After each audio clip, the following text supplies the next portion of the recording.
Okay KSOU students, ನಾನು ನಿಮ್ಮ ಅಜ್ಜ ಆಂಗ್ರಿ ಬರ್ಡ್. ಇವತ್ತು ನಾವು KSOU ಸೆಕೆಂಡ್ ಸೆಮ್ MBAನಲ್ಲಿರೋ ಕಾರ್ಪೊರೇಟ್ ಫಿನಾನ್ಸ್ ಇದ್ರದ್ದು ಪ್ರಾಕ್ಟಿಕಲ್ ಪ್ರಾಬ್ಲಮ್ಸ್ ಆದ ಫ್ಯೂಚರ್ ವ್ಯಾಲ್ಯೂ ಕಾಂಪೌಂಡಿಂಗ್ ಮತ್ತು present value of uneven cash ಫ್ಲೋಸ್ದು ಸಮ್ಸ್ ನೋಡ್ಕೊತಾ ಹೋಗೋಣ. And we do also have a official WhatsApp group where you will find your assignment and important questions as well. ಮತ್ತು university ಕಡೆಯಿಂದ ಏನೇ update ಸಿಕ್ಕಿದ್ರು ಪಕ್ಕ ನಾವು ಪೋಸ್ಟ್ ಮಾಡ್ಕೊತಾ ಹೋಗ್ತೀವಿ. If you want you can join then video ಹೊಳಗೆ ಹೋಗೋಕ್ಕೆ ಮುಂಚೆ ನನ್ನ ಚಾನಲ್ ಅಜ್ಜ ಆಂಗ್ರಿ ಬರ್ಡ್ ಕನ್ನಡಗೆ ಸಬ್ಸ್ಕ್ರೈಬ್ ಮಾಡ್ಕೊಂಡು ಪಕ್ಕದಲ್ಲಿರೋ ಬೆಲ್ ಐಕಾನ್ ಕ್ಲಿಕ್ ಮಾಡಿ ಇಟ್ಕೊಳ್ಳಿ. ಅವಾಗ ತಾನು ನಾನು ಹಾಕೋ ಪ್ರತಿಯೊಂದು ವೀಡಿಯೋ ನಿಮಗೆ ಸಿಗ್ತಾ ಇರುತ್ತೆ. ಸೊ ಬನ್ನಿ ಇವಾಗ ನಾವು ಸ್ಟ್ರೇಟ್ ಅವೇ ವಿಡಿಯೋ ಹೊಳಗೆ ಹೋಗೋಣ. ಸೊ ಫಸ್ಟ್ ನಾವು ಫ್ಯೂಚರ್ ವ್ಯಾಲ್ಯೂ ಕಾಂಪೌಂಡಿಂಗ್ ಸಮ್ಸ್ ನೋಡ್ಕೊತಾ ಹೋಗೋಣ. ಸೊ ಫಸ್ಟ್ ಸಮ್ ಯಾವುದು ಅಂದರೆ, if 100 rupees invested at 10% per annum calculate the compound value for after 3 years ಅಂತ ಕೇಳಿದ್ದಾರೆ. ಮತ್ತು ನಮಗೆ ಗಿವನ್ ಏನೆಲ್ಲ ಕೊಟ್ಟಿದ್ದಾರೆ ಅಂದರೆ, ಪ್ರಿನ್ಸಿಪಲ್ ಬಂದು ನಮಗೆ 100 ರೂಪಾಯಿ ಕೊಟ್ಬಿಟ್ಟಿದ್ದಾರೆ. ದೆನ್ ರೇಟ್ ಆಫ್ ಇಂಟ್ರೆಸ್ಟ್ ಬಂದು 10%, ಅದನ್ನು ನಾವು 0.10 ಅಂತ ಕೂಡ ಕನ್ವರ್ಟ್ ಮಾಡ್ಕೋಬಹುದು. ಇಷ್ಟು ಆಯಿತಾ. ಮತ್ತು ಟೈಮ್ ಕೂಡ ಕೊಟ್ಟಿದ್ದಾರೆ. ಟೈಮ್ ವಿಲ್ ಬಿ 3 years ಅಂತ ಕೊಟ್ಟಿದ್ದಾರೆ. So formula for the future value is present value into 1 + i to the power of 1. V ಅಂತ ಏನು ಉಲ್ಟಾ ವಿ ಹಾಕಿದ್ದೀನಿ, ಅದು ಏನಿದ್ರು ಪವರ್ ಟು ದಿ ಅಂತ ಬರುತ್ತೆ. ಸೊ ಅದು ಫುಲ್ ಡಾಕ್ಯುಮೆಂಟ್ ಫುಲ್ ಹಾಗಿರುತ್ತೆ. ಸೊ ಅದು ಒಂಚೂರು ಅಡ್ಜಸ್ಟ್ ಮಾಡ್ಕೊಳ್ಳಿ. To the power of n, ಓಕೆನಾ. ಸೊ ನೆಕ್ಸ್ಟ್ ಬಂದು ನಾವು ಇಯರ್ ವೈಸ್ ಕ್ಯಾಲ್ಕುಲೇಷನ್ ಮಾಡೋಣ. ಫಸ್ಟ್ ಇಯರ್ಗೆ ಬಿಗಿನಿಂಗ್ ಅಲ್ವಾ, ಸೊ ಪ್ರಿನ್ಸಿಪಲ್ ಮಾತ್ರ ಆಗಿರುತ್ತೆ. ಸೊ ಅದನ್ನ ನಾವು 100 ಅಂತ ತಗೊಂಡಿದ್ದೀವಿ. ಸೊ ಸೆಕೆಂಡ್ ಇಯರ್ ಏನೇ ಇದ್ದರೂ ಕ್ಯಾಲ್ಕುಲೇಷನ್ಸ್ ಮಾಡಬೇಕಾಗತ್ತೆ. ಸೆಕೆಂಡ್ ಇಯರ್ ನಾವು ಸ್ಟ್ರೈಟಾಗಿ ಕ್ಯಾಲ್ಕುಲೇಷನ್ ಮಾಡ್ಕೊಂಡಿದ್ದೀವಿ. ಸೊ ಆವಾಗ ನಮಗೆ 10 × 0.10 ಬರುತ್ತೆ ಇಂಟ್ರೆಸ್ಟು. ಸೊ 10 ಆಯಿತು. ಮತ್ತು ಫಸ್ಟ್ ಇಯರ್ಗೆ ನಮಗೆ ಎಷ್ಟು ವ್ಯಾಲ್ಯೂ ಸಿಕ್ತು ಅಂದರೆ 110 ಆಯಿತು. ಸೊ 110 ಏನಿದೆ ಅದು ಸೆಕೆಂಡ್ ಇಯರ್ಗೆ ಪ್ರಿನ್ಸಿಪಲ್ ಆಗುತ್ತೆ. ಸೊ ಸೆಕೆಂಡ್ ಇಯರ್ ಪ್ರಿನ್ಸಿಪಲ್ ಏನಿದೆ ಆವಾಗ ನಮಗೆ ತಿರ್ಗಾ 0.10 = 11 ಅಂತ ಆಗುತ್ತೆ ಇಂಟ್ರೆಸ್ಟ್. ಅಷ್ಟಾಯಿತಾ. ಮತ್ತು ಸೆಕೆಂಡ್ ಇಯರ್ ವ್ಯಾಲ್ಯೂ ಎಷ್ಟಾಗುತ್ತೆ 110 ಪ್ರಿನ್ಸಿಪಲ್ ಏನಿದೆ ಅದ್ರ ಜೊತೆಗೆ ನಾವು ಇಂಟ್ರೆಸ್ಟ್ ಆ್ಯಡ್ ಮಾಡ್ಕೋಬೇಕು. ಆವಾಗ ನಮಗೆ 121 ಬರುತ್ತೆ. ನೆಕ್ಸ್ಟ್ ನಮಗೆ ಥರ್ಡ್ ಇಯರ್ಗೆ ಅದು ಫಸ್ಟ್ ಪ್ರಿನ್ಸಿಪಲ್ ಆಗುತ್ತೆ. ಮತ್ತು ಅದ್ರದ್ದು ಇಂಟ್ರೆಸ್ಟ್ ಕೂಡ ನಮಗೆ 0.10 ಇಂಟು ಮಾಡಿದಾಗ ನಮಗೆ 12.10 ಬರುತ್ತೆ. ಇಷ್ಟು ನಮಗೆ amount of the third year ಆಗುತ್ತೆ. Amount of the third year will be 13310 ಅಂತ. ಸೊ ಟೋಟಲ್ ಫ್ಯೂಚರ್ ವ್ಯಾಲ್ಯೂಗೆ ನಮಗೆ ಎಷ್ಟು ಆನ್ಸರ್ ಬಂತು ಅಂದರೆ 133.10 ಅಂತ. ಇಷ್ಟು ನಿಮಗೆ ಫ್ಯೂಚರ್ ವ್ಯಾಲ್ಯೂದು ಕ್ಯಾಲ್ಕುಲೇಷನ್ ಆಗುತ್ತೆ. ಸೊ ನೆಕ್ಸ್ಟ್ ಬಂದುಬಿಟ್ಟು ಕಾಂಪೌಂಡ್ ವ್ಯಾಲ್ಯೂ ಆಫ್ ಆ್ಯನ್ಯುಟಿ, ಇದ್ರದ್ದು ಪ್ರಾಕ್ಟಿಕಲ್ ಸಮ್ ನೋಡ್ಕೊತ ಹೋಗೋಣ. ಅದ್ರದ್ದು ಕ್ವೆಶನ್ ಏನು ಅಂದರೆ, mister Divit invest 1 lakh at the end of every year for 4 years at the rate of interest of 10% per annum. ಮತ್ತು calculate the accumulated value of future value of annuity ಅಂತ ಕೇಳಿದ್ದಾರೆ. So ಇಷ್ಟು ನಮಗೆ ಕ್ವೆಶನ್ ಕೊಟ್ಟಿದ್ದಾರೆ. ಕ್ವೆಶನ್ಗೆ first ನಾವು given ಏನೆಲ್ಲ ಇದೆ ಅಂತ ಚೆಕ್ ಮಾಡ್ಕೊಳ್ಳೋಣ.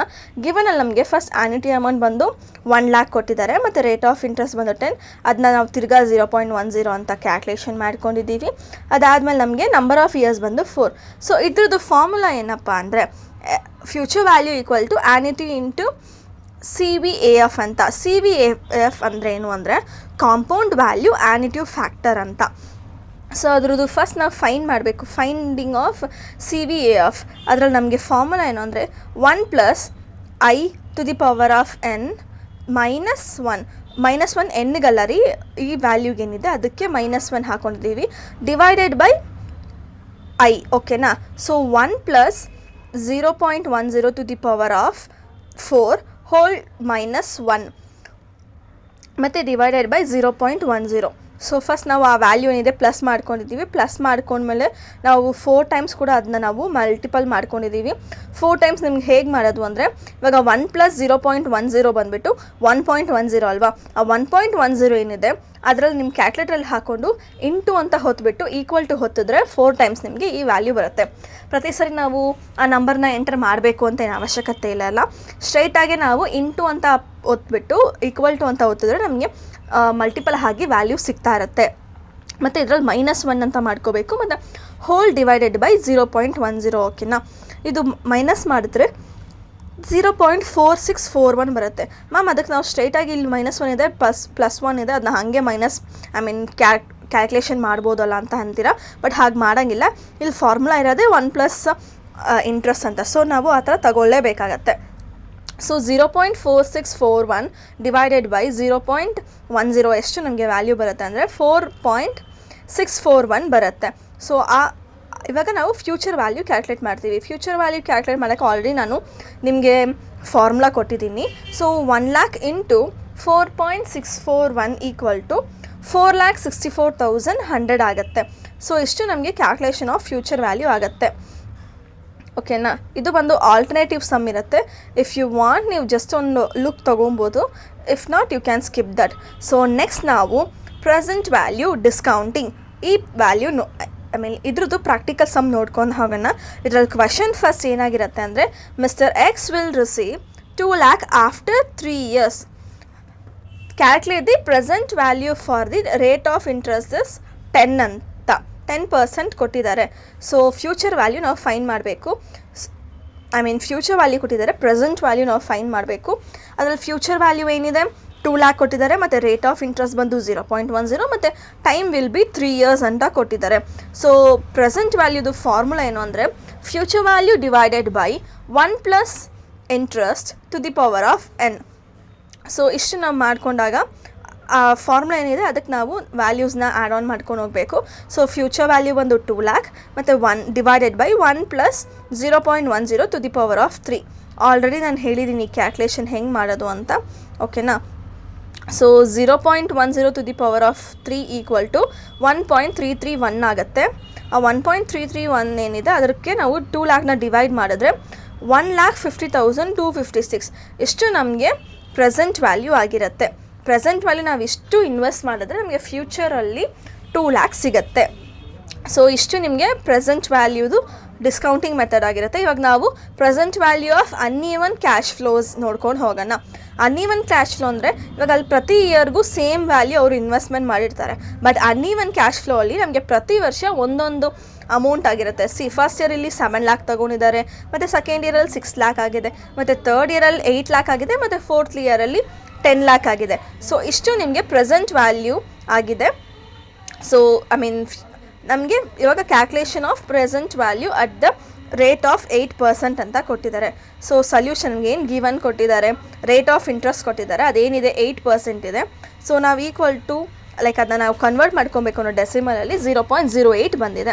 So formula will be present value equal to cash flow into P V factor. ಇಷ್ಟು ನಮಗೆ ಫಾರ್ಮುಲಾ ಆಗಿರುತ್ತೆ. ಸೊ ಪಿ ವಿ ಫ್ಯಾಕ್ಟರ್ ಹೇಗೆ ಕಂಡುಹಿಡಿಯೋದು ಅಂದರೆ ಇದು ನಿಮಗೆ ಫಾರ್ಮುಲಾ ಆಗಿರುತ್ತೆ.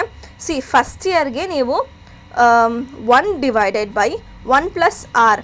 ಆರ್ ಅಂದರೆ ಇವಾಗ ಇಂಟ್ರೆಸ್ಟ್ ಏನಿದೆ ಅದನ್ನ ನಾವು ಆರಾಗಿ ಕನ್ಸಿಡರ್ ಮಾಡ್ತೀವಿ. ಆ 8% ಏನಿದೆ ಅದು ಆರ್ ಆಗುತ್ತೆ. ಒಂದು ನಿಮಿಷ ಕ್ಯಾಲ್ಕುಲೇಟ್ರಲ್ಲೇ ತೋರಿಸ್ಬಿಡ್ತೀನಿ ನಿಮಗೆ.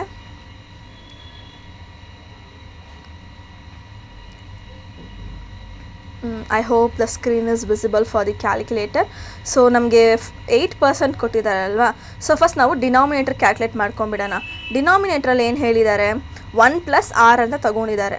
ಸೊ 1 ಪ್ಲಸ್ ನಾವು ಆಲ್ರೆಡಿ ಡೆಸಿಮಲ್ನಲ್ಲಿ ಕನ್ವರ್ಟ್ ಮಾಡಿ ಇಟ್ಕೊಂಡಿದ್ದೀವಿ. ಸೊ ನಮಗೆ ವ್ಯಾಲ್ಯೂ ಗೊತ್ತಾಗುತ್ತೆ 0.08 ಅಲ್ವಾ. ಸೊ 1.08 ಓಕೆನಾ.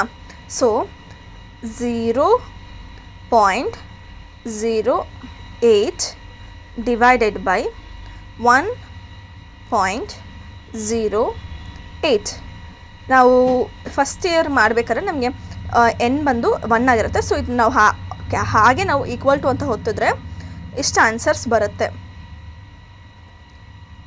ಸೊ ನಾವು ಅದನ್ನೇ ಇಯರ್ ವೈಸ್ ಮಾಡ್ಕೊತ ಹೋಗಬೇಕಾಗತ್ತೆ. ಓಕೆನಾ, ನಿಮಗೆ ಇಯರ್ ವೈಸ್ ಮಾಡೋದು ಸೇಮ್ ಈ ಫಾರ್ಮುಲಾ ಏನಿದೆ 1 ಡಿವೈಡೆಡ್ ಬೈ ನಾನು ಪರ್ಸೆಂಟೇಜ್ ತೊಗೊಂಡಿದ್ದೀನಿ, I am really sorry. So 1 divided by 1.08. First ಇಯರ್ಗೆ ನಮಗೆ ಇಷ್ಟು ವ್ಯಾಲ್ಯೂ ಬಂದಿದೆಯಾ, ಈ 9 ಏನಿದೆ ಅದನ್ನ 6 ಆಗಿ ಕನ್ವರ್ಟ್ ಮಾಡ್ಕೊಂಡಿದ್ದೀನಿ. ಓಕೆನಾ, ಹಾಗೆ ನಾವು ಈಕ್ವಲ್ ಟು ಹೊತ್ತಾ ಇದ್ದರೆ ನೆಕ್ಸ್ಟ್ ಇಯರ್ಗೆ ಸೇಮ್ ವ್ಯಾಲ್ಯೂ ಬಂದಿದೆ. ನೆಕ್ಸ್ಟ್ ನಾನು ತಿರ್ಗಾ ಈಕ್ವಲ್ ಟು ಹೊತ್ತಿದ್ರೆ ಮತ್ತು ನಮಗೆ ಥರ್ಡ್ ಇಯರ್ ವ್ಯಾಲ್ಯೂ ಸಿಕ್ಕಿದೆ. ತಿರ್ಗಾ ನಾನು ಈಕ್ವಲ್ ಟು ಹೊತ್ತಿದ್ರೆ ನಮಗೆ ಫೋರ್ತ್ ಇಯರ್ ವ್ಯಾಲ್ಯೂ ಸಿಕ್ಕಿದೆ. ಈ ಥರ ನಿಮ್ಗೆ ಎಷ್ಟು ಇಯರ್ಸ್ ಇದೆಯೋ ಅಷ್ಟು ಇಯರ್ಗೂ ನೀವು ವ್ಯಾಲ್ಯೂ ಹಾಗೆ ಫೈಂಡ್ ಔಟ್ ಮಾಡ್ಬೋದು. ಪ್ರತಿ ಸರಿ ನೀವು ಕ್ಯಾಲ್ಕುಲೇಷನ್ ಮಾಡೋ ಅವಶ್ಯಕತೆ ಇರಲ್ಲ. ಓಕೆನಾ, ಇಷ್ಟು ನಮಗೆ ಇವಾಗ ಪ್ರೆಸೆಂಟ್ ವ್ಯಾಲ್ಯೂದು ಫ್ಯಾಕ್ಟರ್ಸ್ ಫೈಂಡ್ ಮಾಡೋಕ್ಕಾಯಿತು. ನೆಕ್ಸ್ಟು ಕ್ಯಾಲ್ಕುಲೇಷನ್ ಮಾಡೋಣ. ಫಸ್ಟ್ ಇಯರ್ ಹಾಕ್ಕೊಂಡಿದ್ದೀವಿ, ಕ್ಯಾಶ್ ಫ್ಲೋ ಹಾಕ್ಕೊಂಡಿದ್ದೀವಿ, ಮತ್ತು ಪಿ ವಿ ಫ್ಯಾಕ್ಟರ್ ಹಾಕ್ಕೊಂಡಿದ್ದೀವಿ, ಮತ್ತು ಪ್ರೆಸೆಂಟ್ ವ್ಯಾಲ್ಯೂ ನಾವು ಫೈಂಡ್ ಮಾಡೋದು.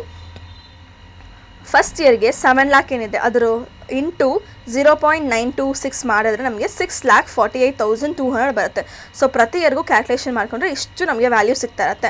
ಸೊ ಟೋಟಲಾಗಿ ನಾವು ಈ first year, second year, third year, fourth year ಇದೆಲ್ಲನೂ ನಾವು ಕ್ಯಾಲ್ಕುಲೇಟ್ ಮಾಡಿಕೊಂಡ್ರೆ ನಮಗೆ 25,32,600 ನಿಮಗೆ ಪ್ರೆಸೆಂಟ್ ವ್ಯಾಲ್ಯೂ ಆಗಿ ಸಿಗುತ್ತೆ. ಓಕೆನಾ?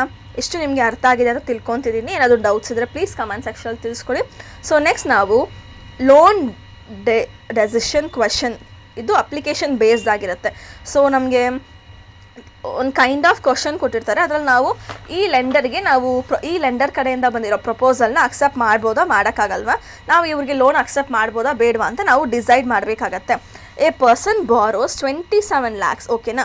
ಅವ್ರು ರೀಪೇ ಮಾಡೋದು ಬಂದು ಅನ್ಈವನ್ ಕ್ಯಾಶ್ ಫ್ಲೋ ಮತ್ತು 4 yearsಗೆ ರೀಪೇ ಮಾಡ್ತಾರೆ. ತಿರ್ಗಾ ಅವರು ಫಸ್ಟ್ ಇಯರ್ಗೆ 7 lakh ಕೊಡ್ತಾರೆ, ಮತ್ತು ಸೆಕೆಂಡ್ ಇಯರ್ಗೆ 6 lakh ಕೊಡ್ತಾರೆ, ಥರ್ಡ್ ಇಯರ್ಗೆ 8 lakh ಕೊಡ್ತಾರೆ, ಮತ್ತು ಲಾಸ್ಟ್ ಇಯರ್ಗೆ 10 lakh ಕೊಡ್ತಾರೆ. ಹೀಗೆ ಅವರು ರೀಪೇಮೆಂಟ್ ಮಾಡ್ತಾರೆ ಅಂತ ಹಾಕಿದ್ದಾರೆ. ಮತ್ತು ಇವ್ರದ್ದು ರೇಟ್ ಆಫ್ ರಿಟರ್ನ್ ಬಂದು 8% ಕೂಡ ಆಗಿರುತ್ತೆ. ನಾವು ಈ ಪ್ರಪೋಸಲ್ನ ಅಕ್ಸೆಪ್ಟ್ ಮಾಡ್ಕೋಬೇಕಾ ಬೇಡವಾ ಅಂತ ವಿ ಹ್ಯಾವ್ ಟು ಡಿಸೈಡ್. ಓಕೆನಾ?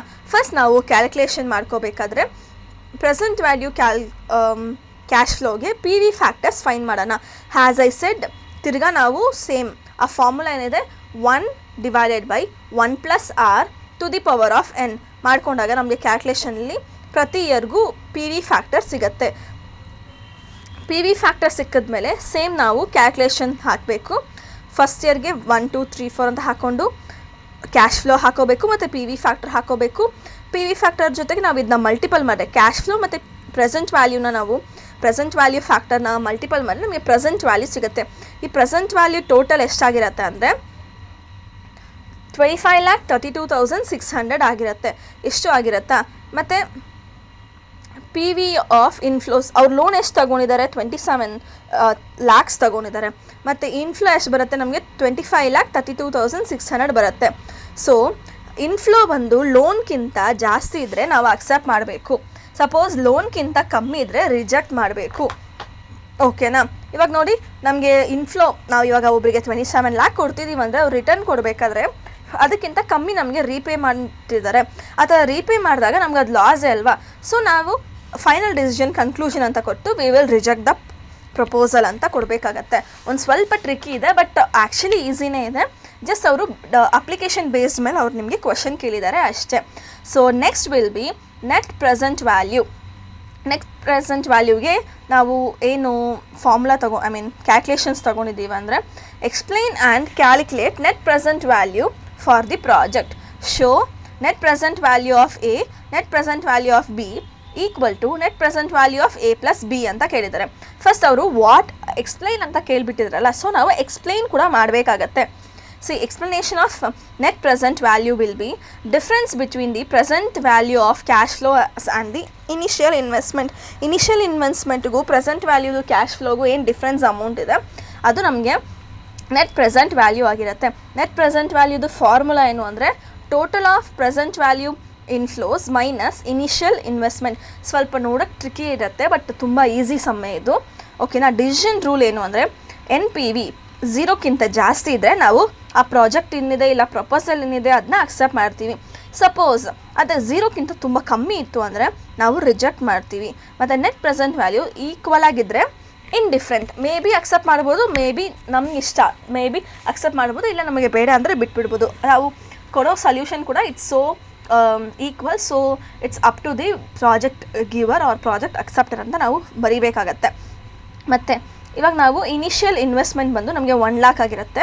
ಇದು ಕ್ವೆಶನ್ ಆಗಿರುತ್ತೆ, ಕ್ಲೀನಾಗಿ ಅರ್ಥ ಮಾಡ್ಕೊಂಬಿಡಿ. ಮತ್ತು ಕ್ಯಾಶ್ ಫ್ಲೋ ಬಂದು ಫಸ್ಟ್ ಇಯರ್ಗೆ 40,000, ಸೆಕೆಂಡ್ ಇಯರ್ಗೆ 50,000 ಮತ್ತು ಥರ್ಡ್ ಇಯರ್ಗೆ 60,000. ಮತ್ತು ರೇಟ್ ಆಫ್ ಇಂಟ್ರೆಸ್ಟ್ ಬಂದು 10% ಕೊಟ್ಟಿದ್ದಾರೆ. 10%ಗೆ ಪಿ ವಿ ರೇಷಿಯೋ ಹೇಗೆ ಬಂದಿದೆ ಅಂದರೆ ಸೇಮ್ ಹ್ಯಾಸ್ ಯೂಶುವಲ್ 1 + r⁴n ಅಂತ ಹಾಕೋಬೇಕು. ಸೇಮ್ ತಿರ್ಗಾ ನಿಮಗೆ ಬೇಕಿದ್ರೆ ಈ ಸಮಯಕ್ಕೆ ಒಂದ್ಸರಿ ಕ್ಯಾಲ್ಕುಲೇಷನ್ ತೋರಿಸ್ತೀನಿ ರೀ. ಸೊ ಫಸ್ಟ್ ನಾವು 10% ಏನಿದೆ ಅದನ್ನ ಡೆಸಿಮಲಾಗಿ ಕನ್ವರ್ಟ್ ಮಾಡಿದ್ರೆ 0.10 ಬರುತ್ತಲ್ಲ. ಸೊ 0.10 + 1 ಅಂದರೆ 1.10 ಆಗುತ್ತೆ. ಸೊ 1 / 1.10 ನಾವು ಇವಾಗ ಈಕ್ವಲ್ ಟು ಅಂತ ಕೊಟ್ಟರೆ ಏನಿದೆ ಫಸ್ಟ್ ಇಯರ್ದು ನಮಗೆ ಪಿ ವಿ ಫ್ಯಾಕ್ಟರ್ ಸಿಕ್ತು. ತಿರ್ಗಾ ನಾವು ಈಕ್ವಲ್ ಟು ಅಂತ ಹೊತ್ತಿದ್ರೆ ಸೆಕೆಂಡ್ ಇಯರ್ಗೆ ಪಿ ವಿ ಫ್ಯಾಕ್ಟರ್ ಸಿಕ್ತು. ಸೇಮ್ ಇದೇ ಥರ ಥರ್ಡ್ ಇಯರ್ಗೂ ಕೂಡ ನಾವು P V factor find out ಮಾಡಿದ್ರೆ ಈ ಥರ ನೀವು ಪಿ ವಿ ಫ್ಯಾಕ್ಟರ್ ಫೈಂಡ್ ಮಾಡಬೇಕಾಗತ್ತೆ. ಓಕೆನಾ? ಸೊ ನೆಕ್ಸ್ಟ್ ನಾವು calculation of the present value ನೋಡ್ಕೊತಾ ಹೋಗ್ತೀವಿ. Same year, cash flow, P V factor ಮತ್ತು ಪ್ರೆಸೆಂಟ್ ವ್ಯಾಲ್ಯೂ ಇಷ್ಟು ಹಾಕ್ಕೊಂಡಿದ್ದೀವಲ್ಲ. 40,000 ಇಂಟು 0.90 ನಾವು ಹಾಕಿದಾಗ ನಮಗೆ 36,360 ಬರುತ್ತೆ. ಸೊ 3 ಇಯರ್ಸ್ಗೂ ಸೇಮ್ ಕ್ಯಾಲ್ಕುಲೇಷನ್ ಮಾಡಿ ನಮಗೆ total of P V inflow ಬಂದುಬಿಟ್ಟು 1,22,720 ಬರುತ್ತೆ. ಓಕೆನಾ? ಮತ್ತು calculation of N P V ಗೆ ಆಲ್ರೆಡಿ ಹೇಳಿದ್ದೀನಿ. ಕ್ಯಾಶ್ ಇನ್ಫ್ಲೋ ಏನಿದೆ ಎನ್ ಪಿ ವಿದು ಮೈನಸ್ ಬಂದು ನಾವು ಇನಿಷಿಯಲ್ ಇನ್ವೆಸ್ಟ್ಮೆಂಟ್ ಮಾಡಬೇಕಾಗತ್ತೆ. ಅಷ್ಟು ಮಾಡಿದಾಗ ನಮಗೆ 22,720 ಬಂದಿದೆ. ಸೊ 22,000 ಬಂದು ನಮಗೆ ಪಾಸಿಟಿವ್, ಲೈಕ್ ನಮ್ಗೆ ಜಾಸ್ತಿನೇ ಸಿಗ್ತಿದೆ. ಸೊ ಈ ಪ್ರಾಜೆಕ್ಟ್ ಏನಿದೆ ಇದನ್ನ ನಾವು ಅಕ್ಸೆಪ್ಟ್ ಮಾಡ್ಕೋಬೇಕು ಅಂತ ಬಂದಿದೆ. ಸೊ ಇಷ್ಟೇ ರೀ ನಿಮಗೆ ಮೇಯ್ನ್ ಇಂಪಾರ್ಟೆಂಟ್ ಕ್ವಶನ್ಸ್ ಅಂತ ಬಂದರೆ ಕಾರ್ಪೊರೇಟ್ ಫಿನಾನ್ಸಲ್ಲಿ. ಸೊ ಇದನ್ನು ಪ್ಲೇಲಿಸ್ಟ್ ಕೂಡ ಆ್ಯಡ್ ಮಾಡ್ತೀನಿ, ಒಂದ್ಸರಿ ಚೆಕ್ ಮಾಡಿ ನೋಡ್ಕೊಳ್ಳಿ. ಸೊ ಇದೇ ಥರ ನಿಮಗೆ ಬೇರೆ ವೀಡಿಯೋ ಬೇಕು ಅಂದರೆ ಫಸ್ಟ್ ಈ ವಿಡಿಯೋಗೆ ಒಂದು ಲೈಕ್ ಕೊಟ್ಟು ನಿಮ್ಮ ಫ್ರೆಂಡ್ಸಿಗೆ ಆದಷ್ಟು ಶೇರ್ ಮಾಡಿಬಿಟ್ಟು ನನ್ನ ಚಾನಲ್ RJ Angry Bird ಕನ್ನಡಗೆ ಸಬ್ಸ್ಕ್ರೈಬ್ ಮಾಡಿಕೊಂಡು ಪಕ್ಕದಲ್ಲಿರೋ ಬೆಲ್ ಐಕಾನ್ ಕ್ಲಿಕ್ ಮಾಡ್ಕೊಳ್ಳಿ. ಸೊ ಇದೇ ಥರ ನಾನು ಬೇರೆ ಒಳ್ಳೆ ವಿಡಿಯೋದಲ್ಲಿ ಸಿಗ್ತೀನಿ. Cheers all.